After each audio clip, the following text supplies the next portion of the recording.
Selamat pagi Bapak Heruwino dan teman-teman semuanya. Saya berharap semuanya dalam keadaan yang sehat dan dalam keadaan yang baik. Terima kasih Bapak karena telah memberikan saya kesempatan untuk bertanya banyak hal tentang agama Katolik. Dan saya sangat senang sekali melihat video pertanyaan dari teman-teman semuanya. Karena pertanyaan dari teman-teman semuanya itu sangat mewakili saya untuk mengetahui semua itu. Nah, sekarang saya juga ingin bertanya kepada Bapak tentang perbedaan Alkitab agama Katolik dan Protestan. Karena saya lihat di Alkitab Katolik itu ada tulisan Deuterokanonika, Pak. Jadi, sekarang yang ingin saya tanya adalah apa perbedaannya? Mohon untuk Bapak untuk menjelaskannya ya, Pak. Terima kasih banyak. Baik, menjawab pertanyaan Vita Sari ya, Vita Sari. Pertanyaannya masih berputar antara perbedaan Protestan dengan Katolik. Kali ini pertanyaannya adalah tentang Deuterokanonika, Alkitab Protestan sama Katolik. Kalau almarhum Pendeta Bikman Sirait mengatakan bahwa tidak beda itu antara kitab sucinya orang Katolik dengan kitab sucinya orang Protestan, itu enggak beda. Yang membedakan hanya penerimaan kanonnya saja.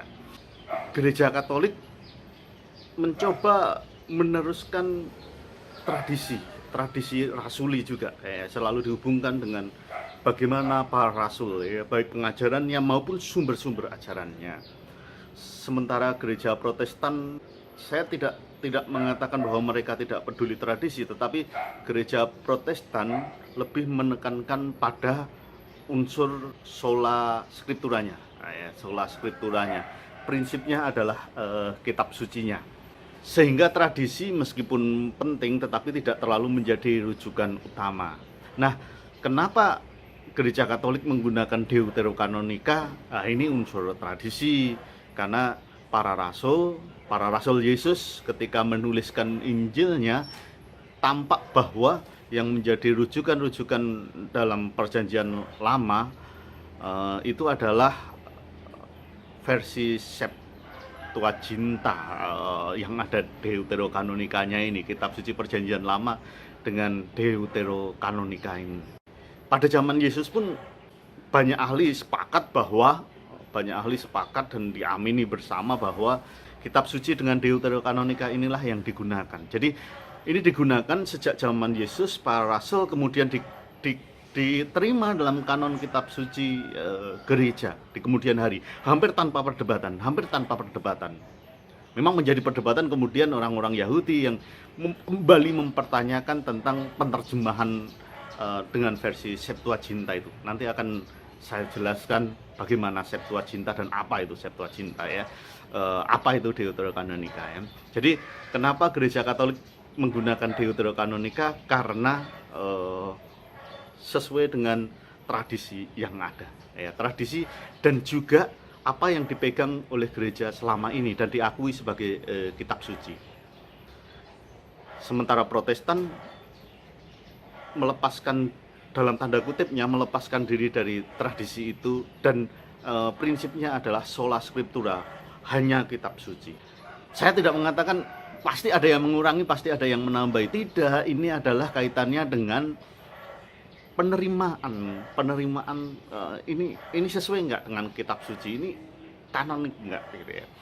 Penerimaan. Jadi yang satunya menerima, yang satunya tidak menerima, itu hal yang wajar. Nah, pertanyaannya apa itu Deuterokanonika ya.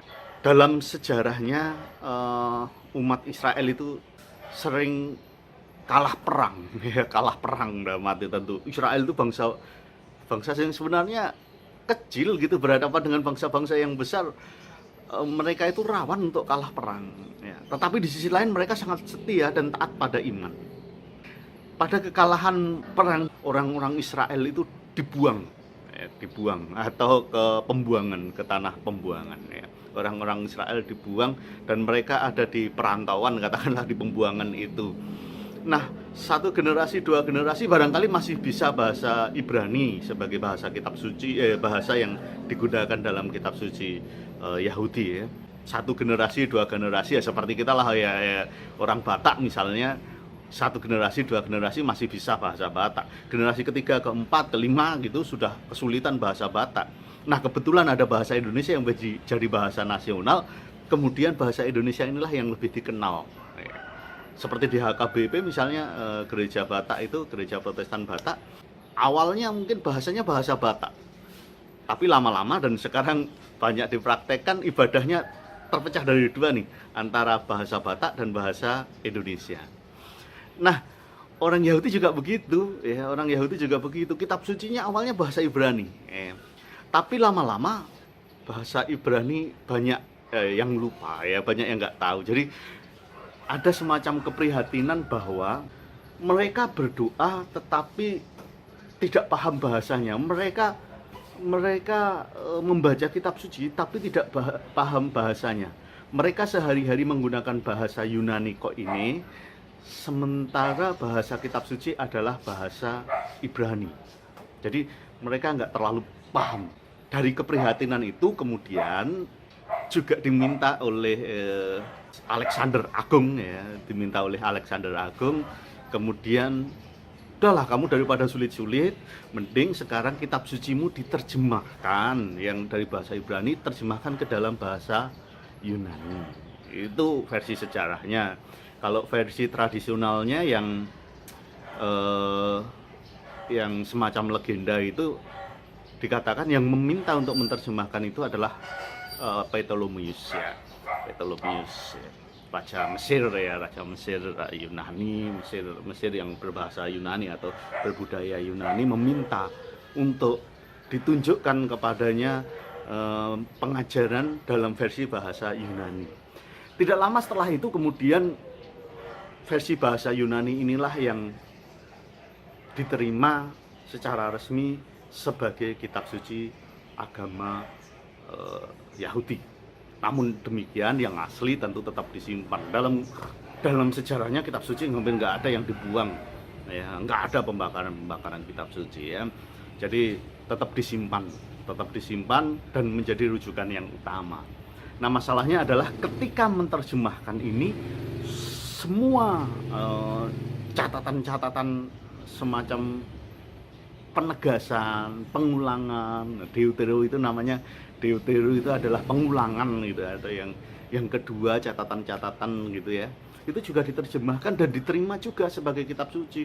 Cukup lama orang Yahudi bahkan menerima Septuaginta itu dengan catatan-catatan tambahan itu, menerima ini sebagai bagian dari kitab suci. Cukup lama. Bahkan sampai Yesus itu, sampai kemudian zaman para rasul tetap menggunakan Septuaginta ini sebagai bagian dari kitab suci. Gereja kemudian melanjutkan itu, diterima sebagai kanon perjanjian lama. Sebenarnya bukan perjanjian lama sekaligus bukan perjanjian baru, tapi memang Deuterokanonika ya. Nah, kemudian menjadi bermasalah memang di zaman Luther ya, Martin Luther. Juga orang-orang Yahudi yang kemudian, loh kok kitab suciku semua dipakai oleh orang-orang Kristen sebagai kitab suci, maka terus kemudian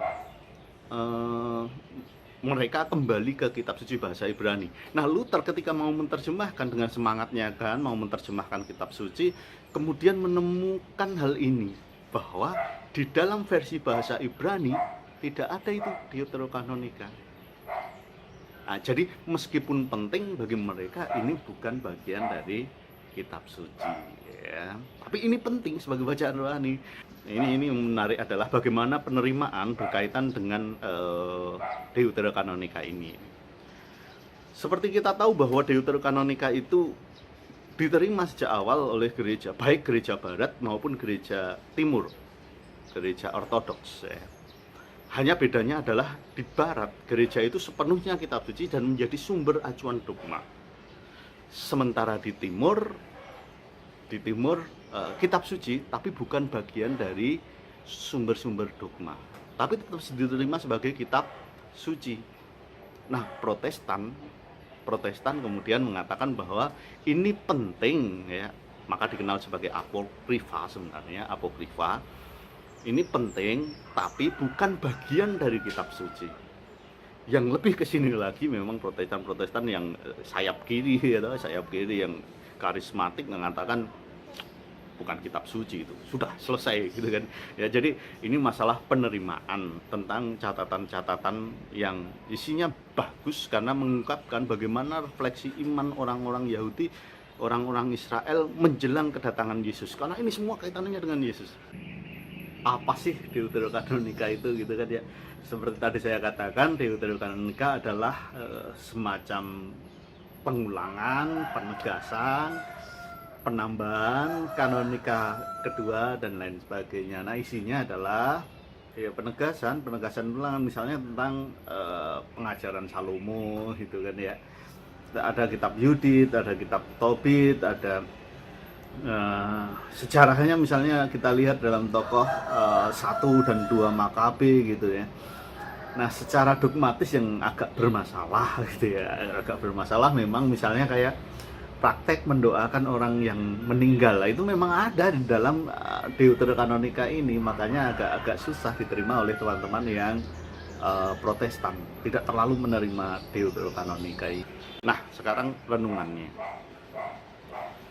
Jadi penerjemahan kitab suci bahasa Ibrani ke bahasa Yunani. Bahasa Yunani itu bahasa internasional zaman dulu, seperti bahasa Inggris zaman sekarang ya kan ya. Itu adalah mencoba untuk begini loh ya, bahwa kitab suci dan iman orang Yahudi, iman orang Israel itu bukan hanya untuk dunia Israel, untuk orang-orang Israel saja, tapi untuk seluruh dunia gitu ya. Ini kan mempersiapkan bagaimana pewartaan Yesus kemudian yang bukan hanya untuk orang Israel tapi untuk seluruh dunia. Dengan apa? Dengan bahasanya itu loh ya, bahasanya yang kemudian menjadi bahasa yang universal ya. Kemudian nanti diterjemahkan ke seluruh dunia ya. Jadi itu ya. Jadi itu yang kemudian menjadi bahan kita untuk kita pelajari tentang Deuterokanonika. Jadi kalau ditanya sekali lagi dengan tegas dikatakan begini, kenapa gereja Katolik ada Deuterokanonika? Karena taat dan setia dengan apa yang dipegang oleh para rasul pada zaman Yesus dulu ya. Kenapa orang Protestan tidak menerima Deuterokanonika? Karena sederhananya, karena di dalam versi asli yang Ibrani ya, itu tidak ada Deuterokanonikanya, dan mereka ingin kembali ke kitab suci yang asli itu. Dan mereka sepakat dengan orang-orang Yahudi yang aslinya memang tidak ada Deuterokanonikanya itu. Demikian, semoga menjawab dan semoga ini menambah pengetahuan iman kita.